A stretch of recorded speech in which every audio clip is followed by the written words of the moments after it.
Alright, hello you guys, welcome back to my channel. Hi, my name is Erin, and today I'm doing another video today about books, about reading, and what I'm going to be reading for the month of May. So this is my May TBR list, to be read.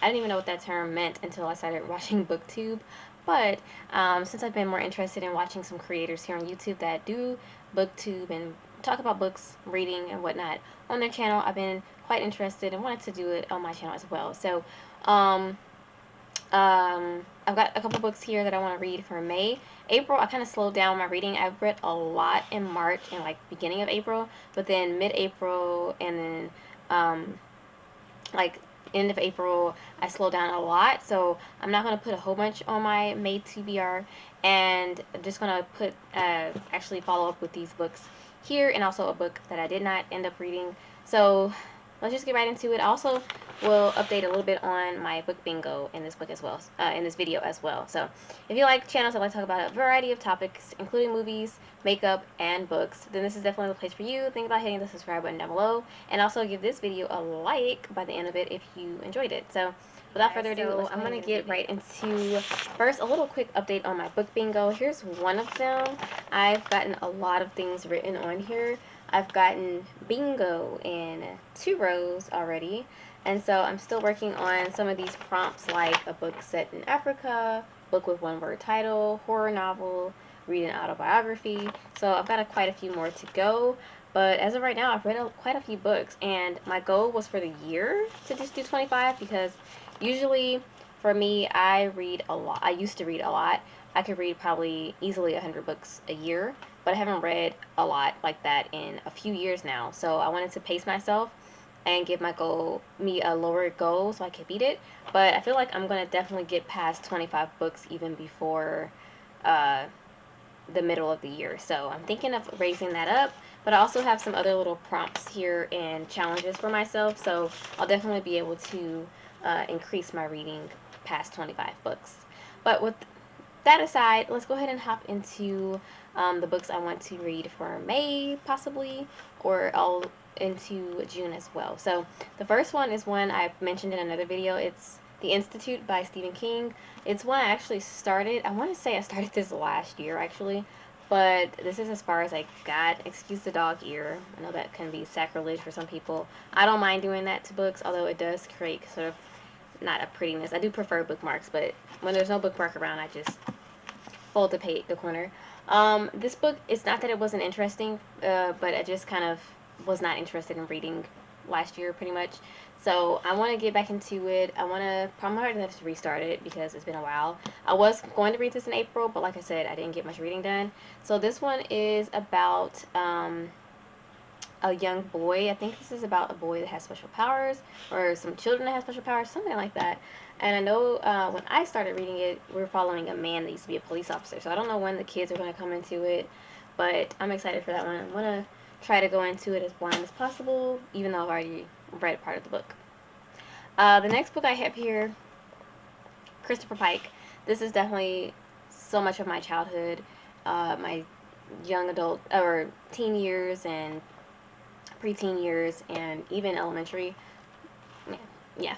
Christopher Pike, he did a lot of young adult or teen horror, and I have quite a few of his books actually on my bookshelf, but I want to get back into. I found this at the thrift store, and this will take me probably like a day to read. Very, very easy read. They're not hard books. I mean, they're for preteens or, teens. So I wanted to read this one. I've never read this one actually. It's the Starlight Crystal. And so I want to see what this one is about, and it's just nostalgia. It's nothing like super intellectual or, it's just nostalgia, and it's a good read. It's going to be fun, I'm pretty sure. I really enjoy his writing and his books for you like a preteen horror. This one is about 200 years in the future. 18-year-old Paige Christian has been given a chance to join the crew of the Traveler, a special spaceship designed to circle the solar system at near light speed.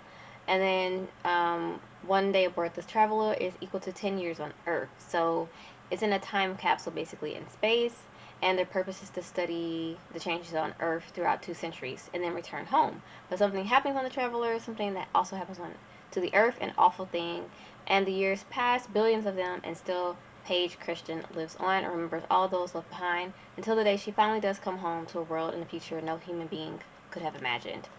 That has a nice little plot there. Okay. That's a little more sci-fi futuristic than I was thinking. I'm going to take a break from the hard copies and go into my Kindle app on my phone to tell you guys some books I'm going to read on the Kindle app as well. I've been reading a lot on the Kindle app on my phone just because it is just so quick and easy and it's just faster for me. So I just finished up in April, like the last day of April actually, a book called, oh god, what is it called? Okay, so I just finished a book called The Moonfire Bride of the Candlelight and Shadows book.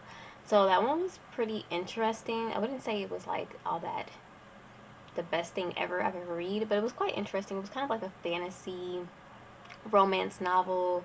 A little strange because the guy kidnapped the bride. We won't, yeah. But I'm thinking of reading the second one just because I'm interested to see where the story goes. I don't know if I'll finish the whole series because, like I said, a little strange. But the next book is called The Sunfire King, which looks like that. So I'm thinking of reading that one next since I'd already finished the first book to finish the series off. I've been really into fantasy novels at the moment.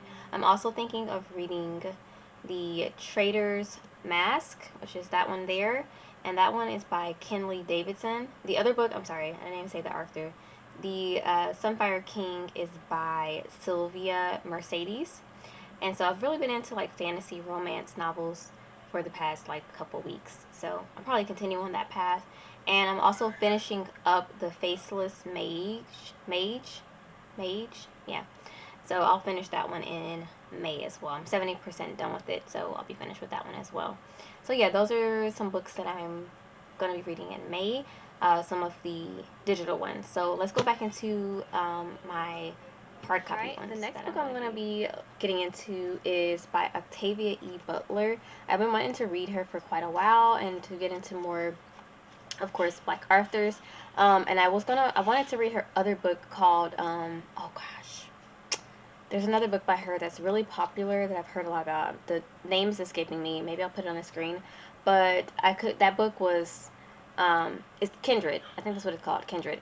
That book was on hold in a long line ahead of me, so I went ahead and picked up Clay's Ark, which is another one of her books. I haven't heard too much about this one, but I think it's kind of like a futuristic, it's got a sci-fi feel to it as well, book, so I'm interesting. I think it's apocalyptic as well, so I'm going to see what this one is about.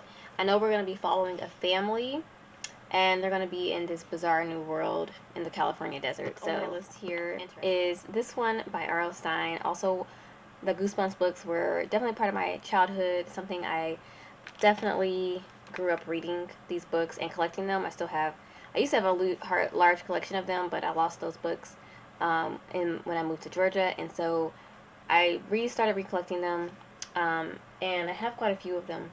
But this one is actually in Spanish. I'm a Spanish teacher, and so I do like to at least have one or two books in Spanish to keep up, keep that brain moving, keep the Spanish fresh, and it's a little more challenging being as it's not my native language, so I often get books that are sometimes kid books, pretty much, which I read these in English still too. I think they're fun. They're nostalgia. Again, it's the nostalgia. These are like quick reads, even less than a day, like definitely less than a day. But in Spanish, it'll be a little bit more challenging. So this one is Sangre de Monstruo, which is monster blood. So this is a great one. It's basically about this kid that goes over his weird aunt's house and ends up finding some green goop, which is monster blood, and this stuff just keeps growing and growing and eating everything in its path. Almost like the Blob ripoff, kind of. Alright, the last three books here, I have this one also by Stephen King. It's called Later. I think this one is more like a thriller versus being a horror novel. Someone on YouTube said that he has been doing a lot of thrillers lately and not so much horror. I personally prefer him at his horror and scary best, but I'm interested to see what this is. Like, it's just like a crime thriller novel. It's about a young kid that has like a special gift or something, some kind of unnatural ability that his mom is telling him to keep secret. But he gets involved in kind of this, I don't know, investigation with the NYPD, and so I'm just interested to see where this goes. It's giving me very much the Client vibes. If you guys have seen that movie, even though that kid didn't have any special gifts, but you know, getting involved in a case. And then my last two books are actually from Book of the Month, which I subscribed to not too long ago, just to get some more books and new books into my collection, and to just, you know, keep me fresh on what's coming out. So this one is What Comes After by Joanne Tompkins. This one is one, I think I got this one, I want to say for April. I did not read it in April, obviously. But this one is following a community after the death of two teenage boys and what happens. And along comes this young girl that's pregnant at 16, and they're wondering how she's connected to it, and she's kind of a mystery. So I'm wondering what's going to really happen in this book. It seems quite interesting. I think it's more of like a mystery, possibly thriller. I don't know. But I'm excited to see where this is going to go. I think it's also going to be dealing with loss and anger and all that type of angsty stuff. This one's quite thick. It's let me see, yeah, almost 400 pages, about 400 pages. And I've never read anything by this author, so I'm excited to see if I'm going to like it. And then my last one here is The Firekeeper's Daughter. That cover is super cute, super pretty. By Angeline Boulley. I don't know if I said that right. But this one I also got from Book of the Month. And I think this one is more of like a fantasy, I'm sure. I think it's also young adult. So that's interesting. Yeah. Yep, this one was April. It says it on the back here. And then this one I got in March, but I did not read it. Also a pretty thick book. And this one is almost 500 pages. So this one is following an 18-year-old that has never quite fit in her hometown or nearby Ojibwe, oh god, I'm so sorry, reservation. But she dreams of a fresh start in college. But then family tragedy strikes. So I guess we're going to be following this young girl and her kind of tribe and her life and what she's going through. I'm excited. It says it's an electrifying thriller layered with a rich exploration of modern native experience. Ooh, that's great. I love that. A reckoning of current and historical injustices and a powerful celebration of community. So that's awesome. I don't think I've ever, yes I have. I've read some books that are kind of based around like native peoples or tribes. I won't say never, but I haven't in quite a long time. So I'm really excited for this book especially. And hopefully I will get through with it in May. So that's my last one for my TBR for the month of May. Hopefully you guys enjoyed this video. If you want, definitely think about reading along. Maybe we can comment in the comment section or chat in the comment section if you've read any of these books or if you're going to. And also I will give you guys kind of an update at the end of May about what I thought about these or if I've read them. So yeah, and what I would rate them as well. A video about the books I read in April will be coming out soon as well. So thank you guys so much for watching this video. If you liked it, give it a thumbs up. I really appreciate every bit of support, everybody that comes through, watches the videos. I really, really appreciate it. But yeah, that's it for this video. I will check you guys out in the next one. Stay safe. Adios.